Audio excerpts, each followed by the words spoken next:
गजल का साज उठाओ, बड़ी उदास है रात। नवाए मीर सुनाओ, बड़ी उदास है रात। नवाए दर्द में एक जिंदगी तो होती है, नवाए दर्द सुनाओ, बड़ी उदास है रात। दिए रहो यूं ही कुछ देर, और हाथ में हाथ, अभी न पास से जाओ, बड़ी उदास है रात। ये गज़ल फ़िराक साहब की ज़िंदगी के दर्द की तर्जुमानी है। दर्द जब इंतहा पे पहुंचता है तो गज़ल का जन्म होता है, और मैं सोच रहा हूं कि आज कुछ ऐसी गज़लों को मैं याद करूं, उन गायकों को याद करूं, गज़ल गायक जिन्होंने हमारी ज़िंदगी पे एक बौछार किए रखी उन अल्फाज की अपनी आवाज़ के ज़रिए। गज़ल और गज़ल एक ऐसी सच्चाई जिसमें दर्द भी है और जिसमें खुशी भी है, लताफत भी है, और उन शुरा को हम याद करते हैं, उन गायकों को हम याद करते हैं। आइए कुछ बातें आज गज़ल के बारे में किए लेते हैं।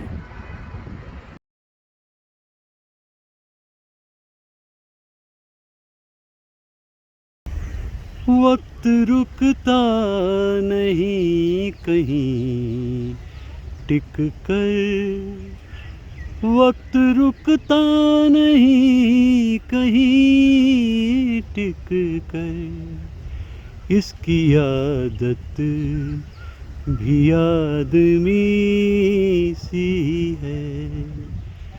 जो टिक गया, जो ठहर गया, वो वक्त कहाँ हुआ। काल चक्र चलता रहता है, समय बदलता रहता है। एक ज़माना था गज़लें टॉप पे पहुंची हुई थी, मिराज पे थी, मिराज एक गज़ल था, लेकिन समय बदला। अब गज़ल का वो ज़माना बीत गया, लेकिन मेरे दिल में तो उस दौर के लिए, इस विधा के लिए, गज़ल के लिए बहुत सम्मान है। आज कुछ बातें गज़ल के बारे में किए लेता हूँ, क्योंकि गज़ल अपने आप में अलग सी एक सच्चाई है। ज़रा उम्र रफ्ता को आवाज़ देना, गज़ल उसने छेड़ी, मुझे साज़ देना। कुछ बातें गज़ल के बारे में करते हैं आज। But you know, I didn't find anyone for the last half an hour. So, yes. आज मैं गज़ल की बात कर रहा हूँ, और जब मैं गज़ल की बात कर रहा हूँ तो मुझे ताज्जुब इस बात का होता है कि एक अनूठे गायक के दुनिया से रुखसत हो जाने के बाद आखिर गज़ल को क्या हुआ। अब आप देखिए कि रूप कुमार राठौर, मेरी मुलाकात भी हुई उनसे, कितने कमाल के सिंगर हैं। और उन्होंने एक बार कहा था, बुजुर्गों का बस कमरा बचा कर, तू जब चाहे पुराना घर गिरा दे। क्यों ऐसा क्या हुआ कि स्टेज प्रोग्राम्स जो होते थे जगजीत के ज़माने में वो कम हो गए। घनश्याम वासवानी बड़े कमाल के सिंगर हैं। ज़हन पर छाई हुई की घटा हो जैसे। I heard this ghazal 40 years। और फिर उसके बाद में विनोद सहगल, तबीयत इन दिनों बेगाना होती जाती। इतने सुरीले गायक हैं। और पंकज उदास अभी पिछले दिनों दुनिया से रुखसत हुए। उनकी एक गज़ल मुझे अच्छी लगती थी, दीवारों से सर टकराना अच्छा लगता है, हम भी पागल हो जाएंगे अच्छा लगता है। बड़े खूबसूरत अंदाज में वो गाते थे। लेकिन अब जो दौर इसमें रफ्तार है, ये म्यूज़िक जो हुआ, अब वो रिदम बेस ज़्यादा हो गया। मैं अभी बात कर रहा था मेहदी हसन साहब, जगजीत सिंह साहब और भूपेंद्र की, बेगम अख्तर की, लेकिन इतने अच्छे कलाकारों के होते हुए भी आफ्टर गज़ल कहाँ गायब हो गई और वो प्रोग्राम उस रूप में क्यों नहीं होते, ये एक बड़ी समझ की बात है, इसको सोचने की ज़रूरत है। May be someday ghazal will be back, जैसा मैं हमेशा ही कहता रहा हूँ कि गज़ल का जन्म जो है वो गज़ाल से हुआ है। गज़ाल का मतलब हिरन होता है, और जानिसार अख्तर साहब ने एक बड़ा खूबसूरत शेर लिखा था, हमसे भागा न करो दूरी गज़ालों की तरह। ये गज़ालों का मतलब ऐसे चौकड़ी भरते हुए गज़ाल भागता है हिरन, तो गज़ल भी ऐसे ही भागती है, मतला कुछ मकता कुछ, बीच के अशार कुछ। आइए कुछ और बातें किसी और चलते एक जगह पे मैं आपको गज़ल के बारे में बताता हूँ। It's okay, thank you. अच्छा,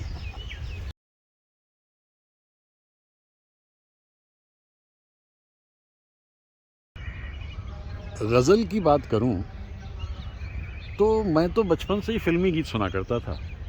गज़ल के बारे में मुझे ज़्यादा मालूम नहीं था। जब मैं कॉलेज में पहुंचा तो ऑल इंडिया रेडियो की उर्दू सर्विस ख़ास तौर से मेरी बड़ी पसंदीदा हो गई, और वहाँ एक गज़ल मैंने सुनी, दर्द मिन्नत कशे दवा न हुआ मैं ना अच्छा हुआ बुरा न हुआ दर्द मिन्नत। तो मुझे ये मालूम हुआ कि गज़ल गालिब की है। गालिब का नाम तो सुना ही था, लेकिन रफ़ी साहब की आवाज़ में इस गज़ल को सुन के तो लुत्फ़ आ गया। बस फिर मैं खोजता रहता था कि कुछ और गज़लें रफ़ी साहब की आवाज़ में सुनाई दें। सुनाई दी भी। गज़ब किया तेरे वादे पे एतबार किया तमाम रात क़यामत का इंतज़ार किया। उस दौर के जो क्लासिक शायर हो चुके थे, ज़ौक़, दाग़, मीर, गालिब, इसी तरह के कलाम गाते थे उस ज़माने के गायक, और रफ़ी साहब ने तो बहुत सारे कलाम गाए। तो यहाँ से मेरी दिलचस्पी बनती चली गई गज़ल को सुनने में, और धीरे धीरे मन किया कि फ़िल्मी गानों के अलावा क्यों ना फूलों से भरी इस बज़्म के इन फूलों की तरह उन गज़लों को भी गाया और गुनगुनाया जाए।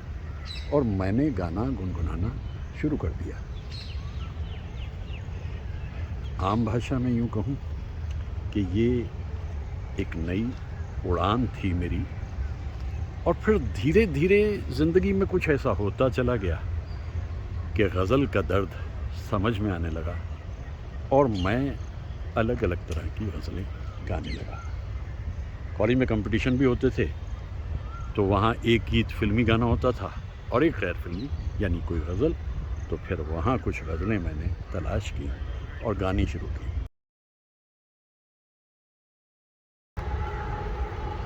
ऑल इंडिया रेडियो की उर्दू सर्विस के ज़रिए एक दरवाज़ा खुल गया एक नई दुनिया का, और अलग अलग तरह की गज़लें सुनाई देने लगी।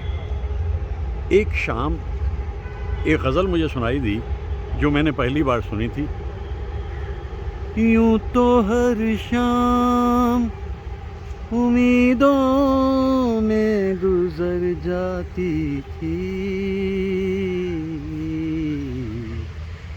आज कुछ बात है जो शाम पे रोना आया है, मोहब्बत तेरे अंजाम पे रोना आया, जाने क्यों आज तेरे नाम पे रोना आया। पता चला कि ये बेगम अख्तर साहिबा हैं। बेगम अख्तर साहिबा की ये सबसे मकबूल गज़ल है, और ये तो फिर इसके बाद मैंने कई जगहों पे गानी शुरू की और बहुत तारीफ़ मिलने लगी। इसके अलावा भी फिर और गज़लें बेगम साहिबा की आवाज़ में सुनाई देने लगीं, और मैं ये महसूस करने लगा कि ग्रोथ है। फ़िल्मी गाने तो महज़ एक शुरुआत है, और उसके बाद फिर आप शुरू करते हैं एक ऐसा सिलसिला जो गज़लों की तरफ जाता है। गज़लें अपने आप में मुकम्मल एहसास दर्शाती हैं, और हर ख़याल अपने आप में एक नई दुनिया का रास्ता दिखाता है। और ये आवाज़ जो परिंदे की मुझे सुन रही है, ये तो एक साजिंदे की तरह मेरे साथ साथ चलती रहती है, और मैं उन दौर को याद करते हुए गाता गुनगुनाता रहता हूँ, उस दौर की गज़लें। इन्हीं दिनों एक नई आवाज़ मुझे रेडियो पे सुनाई थी। वो तो रेडियो डेज़ थे, रेडियो के अलावा और कोई रास्ता हमारे पास था नहीं गज़लों को सुनने का, और वो आवाज़ कुछ इस तरह से गूंजी। मेरे दिल को चंद लम्हे किसी दर्द ने न छेड़ा, किसी दर्द ने न छेड़ा, तेरी अंजुमन से उठकर मुझे जाम याद आया, मुझे जाम याद आया, मुझे सुबह का फसाना सरे शाम याद आया, सरे शाम याद आया, ढले आँख से जो आंसू तेरा नाम याद आया। ये आवाज़ भूपेंद्र की थी, जो फ़िल्मी दुनिया में पहुँचे ही थे, और गिटारिस्ट बड़े कमाल के थे, लेकिन सिंगर बनना था उन्हें।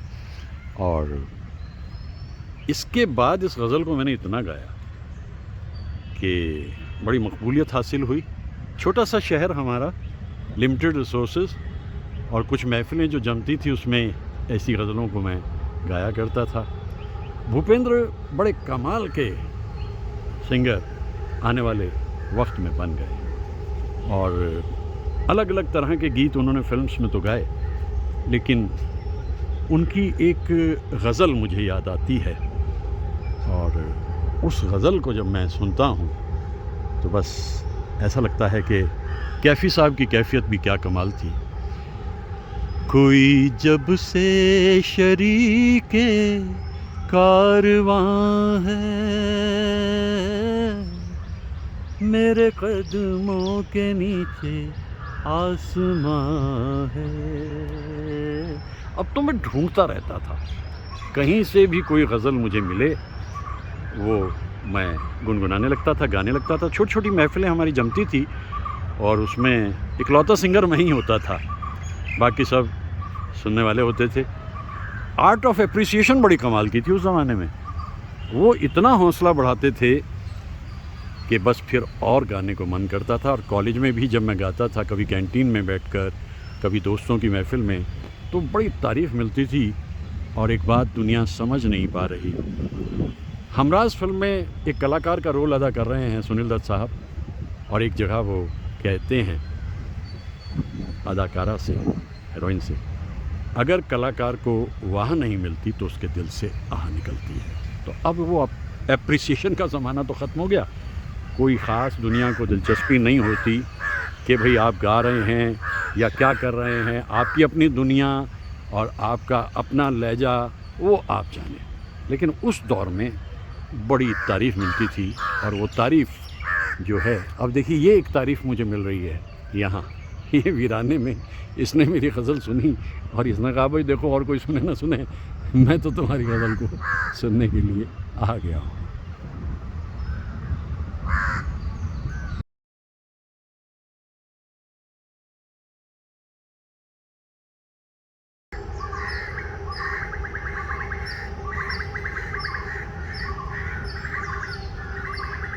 ये है वन का संगीत, परिंदों की आवाज़ें गज़ल में गुंथ जाती हैं, ऐसी आवाज़ें।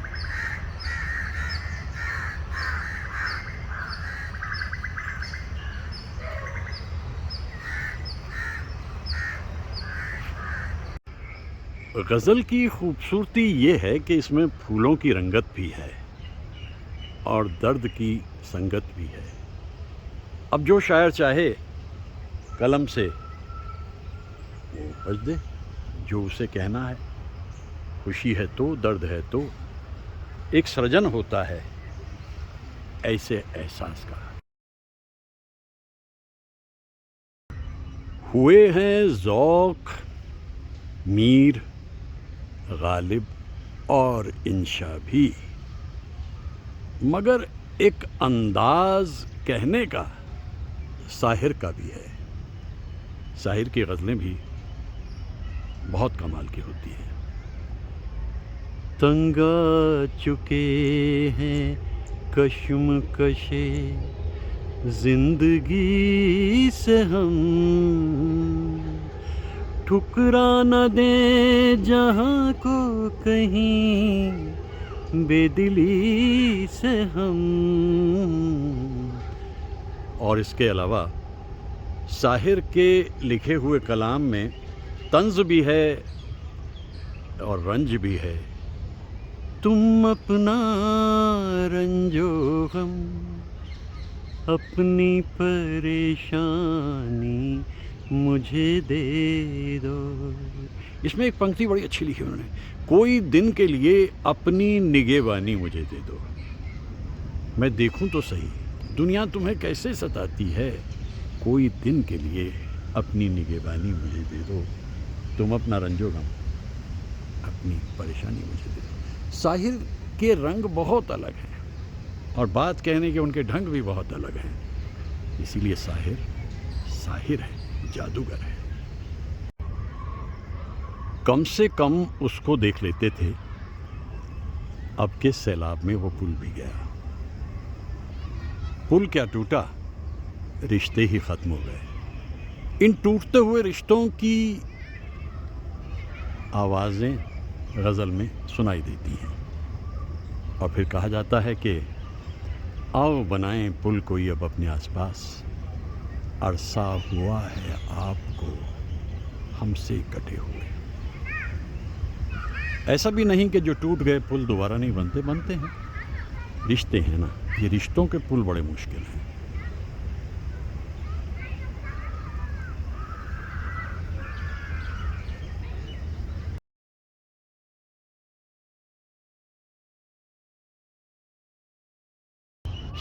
गज़लों की बात जब मैं करता हूँ और जब उन गज़लों का जिक्र करता हूँ तो मैं कॉलेज से लौट रहा था, उन दिनों तो मैं स्टूडेंट था, 69 के ज़माने की बात है।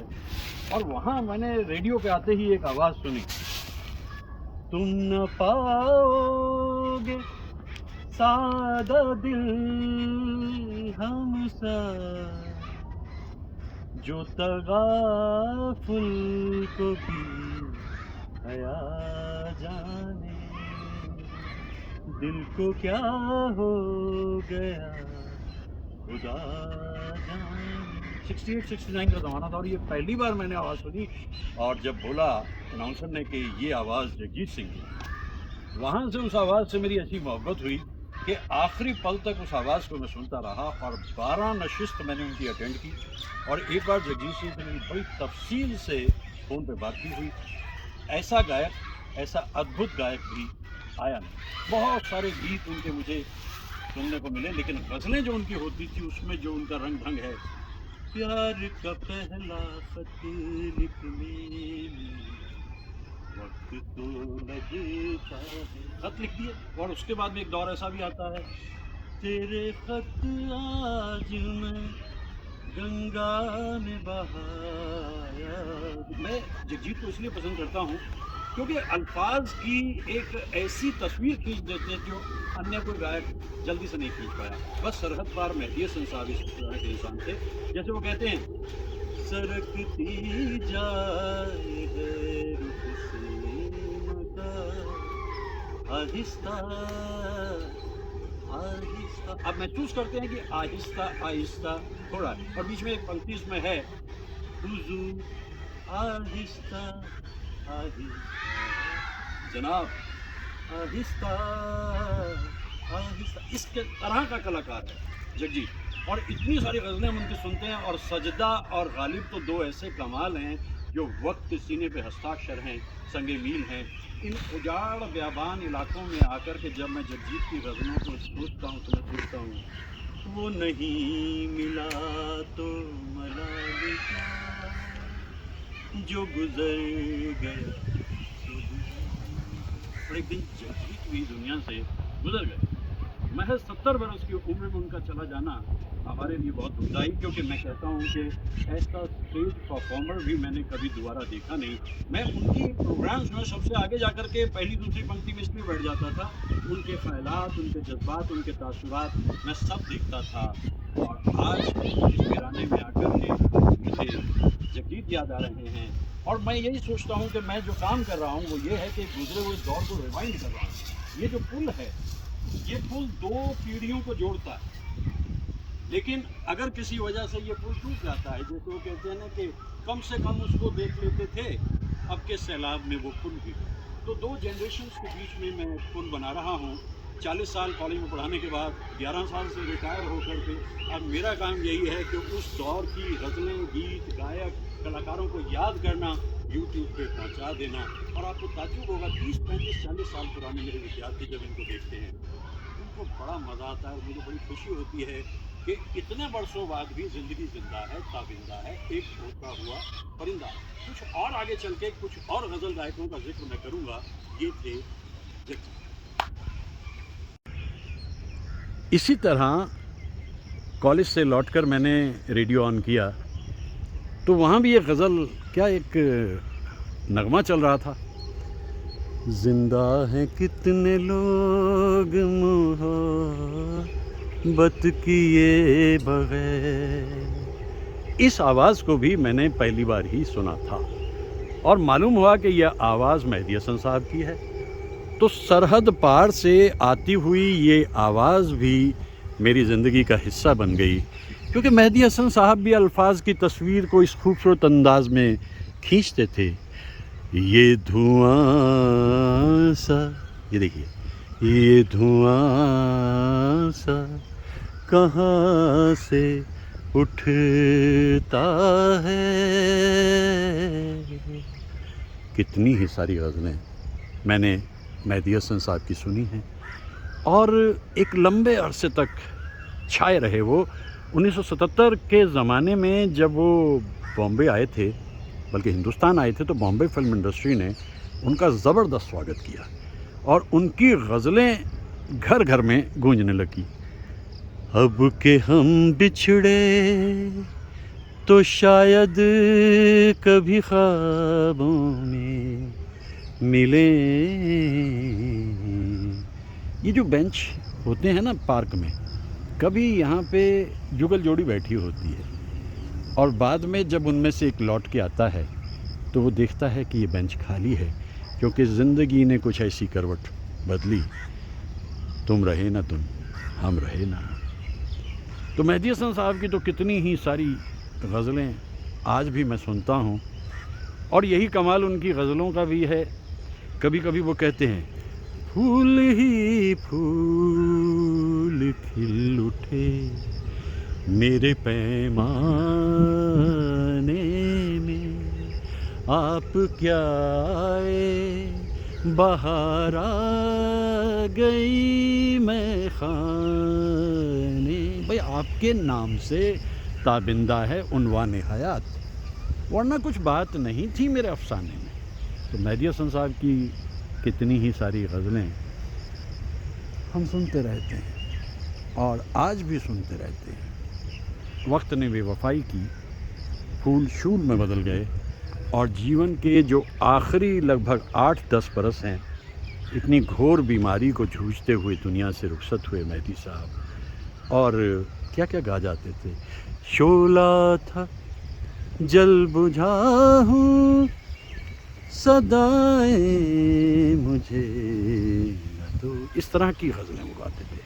और उन गज़लों को जब भी कभी हम सुनते हैं, उसमें जो उनका एहसास है वो अपने ढंग का अनूठा ही एहसास है।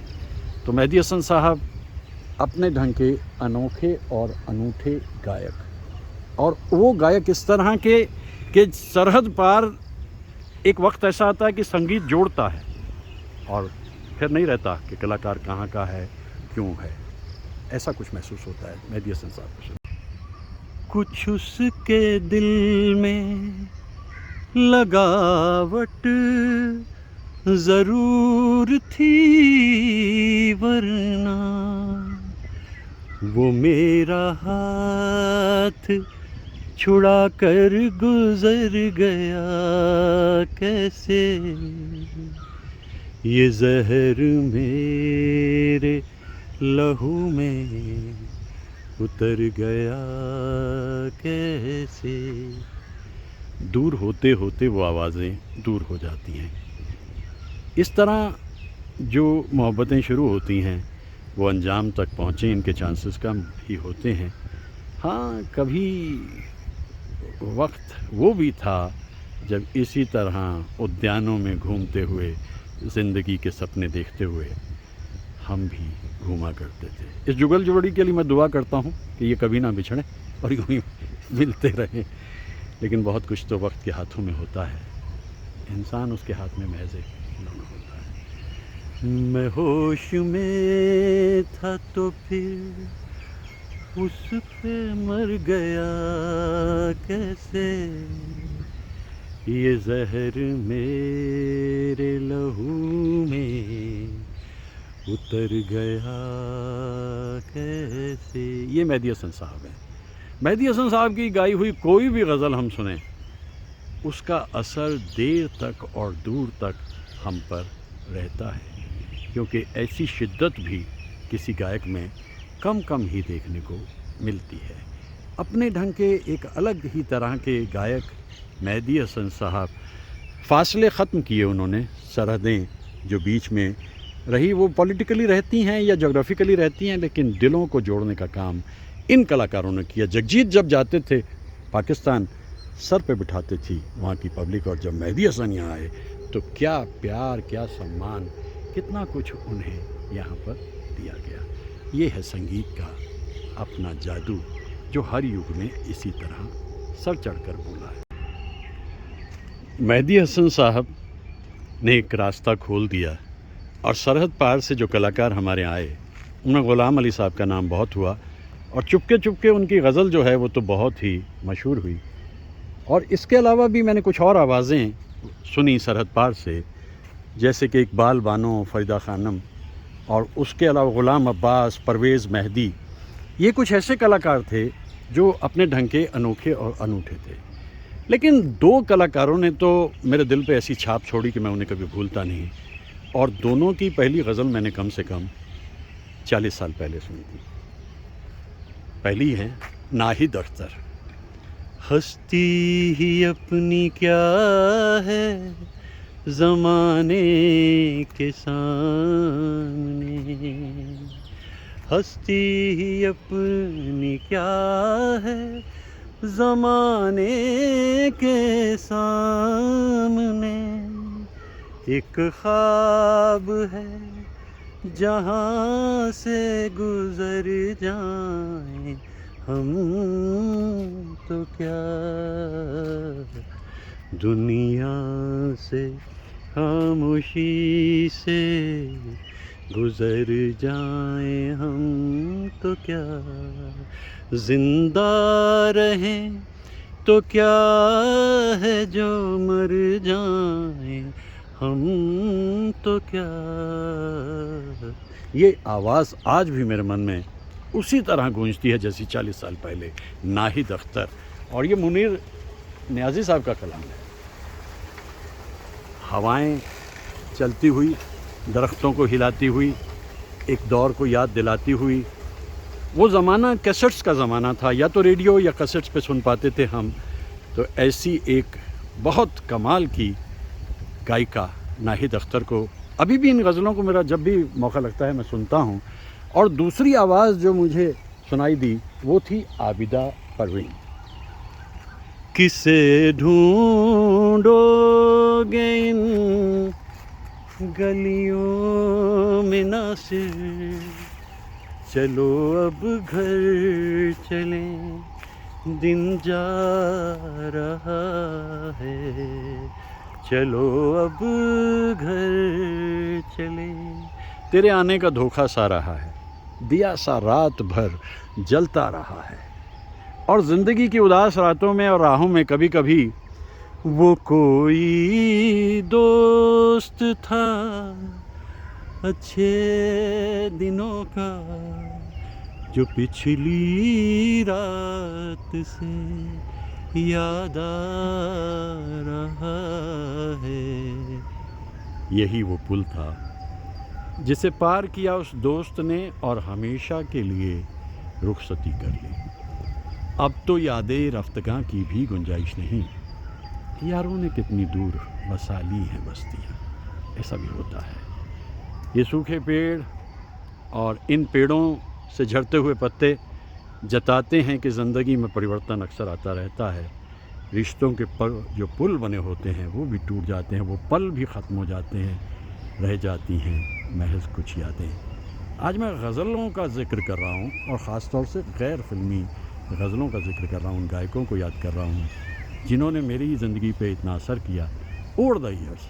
आज भी उनकी गज़लों को मैं सुनता रहता हूँ और मानता हूँ कि वो दौर ही कुछ और था, वो लोग ही कुछ और थे।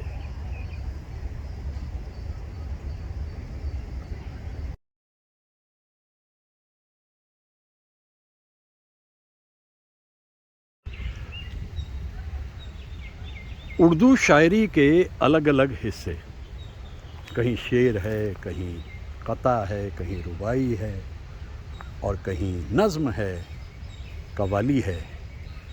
लेकिन जो सबसे खूबसूरत हिस्सा है वो गज़ल है। उसमें दर्द भी है, उसमें खुशी भी है। जो खो जाता है मिलकर ज़िंदगी में, गज़ल कहते हैं उसको शायरी में। ये है गज़ल का दर्द। और कितनी ही सारी गज़ल जिनका हम जिक्र कर सकते हैं। फिल्म्स में भी बहुत सारी गज़ल आती चली गई। मैं राजेंद्र कृष्ण साहब को याद करता हूँ।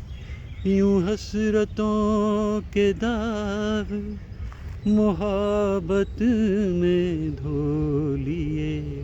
अगर ये दर्द राजेंद्र कृष्ण जी का है तो दूसरी तरफ जो है शकील बदायूनी साहब हैं।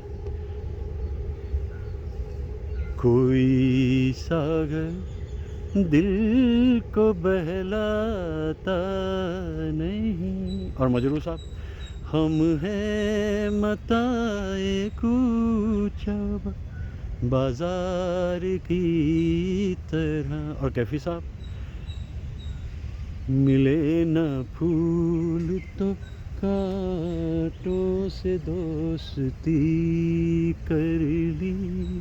तो ये ऐसे ऐसे जो कोई हम राज तो पाऊं, कोई हमदम तो मिले, दिल की धड़कन के इशारात किसे पेश करूं। ये साहिर साहब। शायरों ने और गीतकारों ने इस अंदाज में किया और गैर फिल्मी जो सिलसिले हैं वो। और गुलजार साहब तक आते आते गज़ल का रंग इस तरीके से हो गया था। शाम से आँखें खाली हाथ शाम खाली हाथ जाएगी। दर्द है और वो दर्द जो है वो अल्फाज में पिरो कर के गीतकारों ने ऐसे गीत बनाए कि आज भी हम उनको याद करें। अगर सरहद पार से फैज़ साहब, फराज साहब, कतील शिफाई साहब मौजूद, तो इधर भी ऐसे ऐसे कमाल के हमारे शायर जिनको हम याद करते, जो गीत भी उन्होंने लिखे वो हमेशा के लिए बाकमाल। इन मनाजिर में आकर, खूबसूरत मनाजिर में आकर मैं गज़ल का ज़िक्र कर रहा हूँ। मसाइल इतने ना मिलते जो हमको विरसे में, हमारे पास गज़ल का हुनर नहीं होता। ये जो ज़िंदगी की तड़प है, ज़िंदगी की परेशानियाँ हैं, दिक्कतें हैं, यही तो गज़ल को एक नया रंग देती है ना। तो इसी तरह से खुशी भी है, गम भी है, तकलीफ़ भी है, लेकिन गज़ल तो गज़ल। बात जब निकली ही है तो दूर तलक जाएगी, क्योंकि तालीम की दुनिया में मैं बहुत जल्दी आ गया था। 1 अगस्त 1973 को मैंने आईपीटी में पढ़ाना शुरू किया अपने शहर में, जो आजकल आईआईटी रुड़की के साथ में अटैच्ड है। यानी मेरा करियर जो है वो आईआईटी से शुरू हुआ, फिर मैं कॉलेज में, पोस्ट ग्रेजुएट कॉलेज में पढ़ाता चला गया। लेकिन बीच में एक बरस ऐसा भी आया कि मैं गर्ल्स कॉलेज में पढ़ा रहा था, वहाँ अकेला मेल टीचर था। तो ये अपना एक बड़ा खूबसूरत रोमांटिक सा पीरियड था, क्योंकि सुबह सुबह जाता था, पढ़ाता था, इंग्लिश लिटरेचर पढ़ाता था, कीट्स, शैली, वर्ड्सवर्थ। और जिस दिन मैं वहाँ से निकलने लगा, अपने 13 महीने वहाँ पूरे करके, और अब मेरे ही कॉलेज में मेरा पूरा अपॉइंटमेंट हो गया था, तो मेरे लिए एक सम्मान समारोह किया स्टूडेंट्स ने।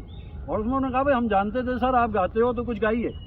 तो मैंने गाया, अशिआर मेरे यूं तो ज़माने के लिए हैं, कुछ शेर फ़कत उनको सुनाने के लिए हैं। जो मैंने कहा ना सुनाने के लिए, तो मैंने यूँ घुमा दिया, क्योंकि ये किसी एक पर्टिकुलर पर्सन के लिए अगर मैं कहता तो बात कुछ और हो जाती।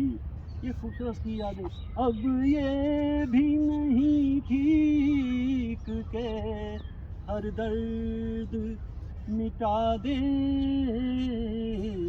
कुछ दर्द कलेजे से लगाने के लिए।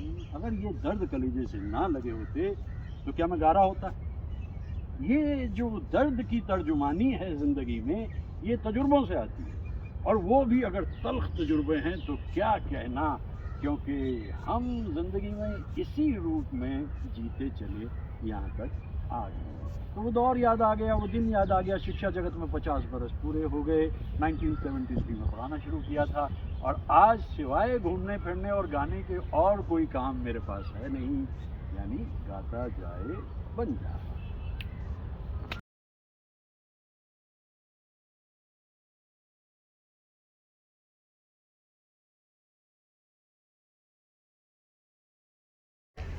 ये है आमों का मेला। वाह वाह वाह, देखने से ही अंदाज़ा हो रहा है कि कितने कमाल के होंगे ये आम। अभी ये 24 तारीख से शुरू हुआ है, इसलिए सुबह का वक्त भी है। दिन आते आते तो यहाँ इतनी भीड़ हो जाती है कि जगह नहीं मिलती पैर रखने की भी। एक उम्मीद लेकर ये वेंडर्स यहाँ पर आते हैं और तरह तरह के मैंगोज़ यहाँ पर लाते हैं।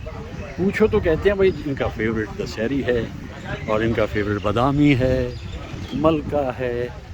नाम ही इतने खूबसूरत हैं, तो आमों का क्या कहना। तो मैं वही सोचता हूँ कि हिंदुस्तान कितना कमाल का मुल्क है ना।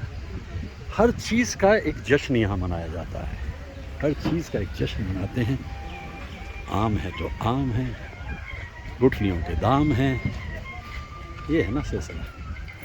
ये देखिए कौन सा आपूस, अलग अलग तरह के नाम हैं यहाँ पर। आपूस है, और अभी और भी बहुत कुछ दिख जाएगा। अभी तो देखते हैं क्या क्या, क्योंकि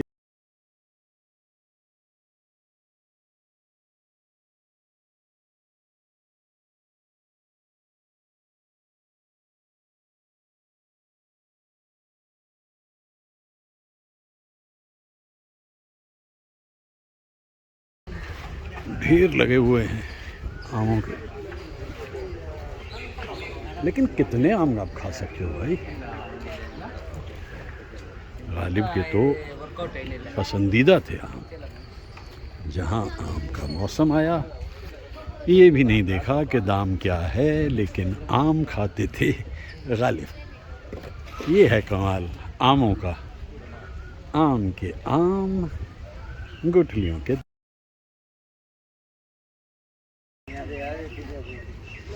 जी तो ये चाहता है सारे नहीं तो कम से कम आधे आम तो खा ही लिए जाएं, लेकिन भाई बढ़ती उम्र के साथ एहतियात भी ज़रूरी है।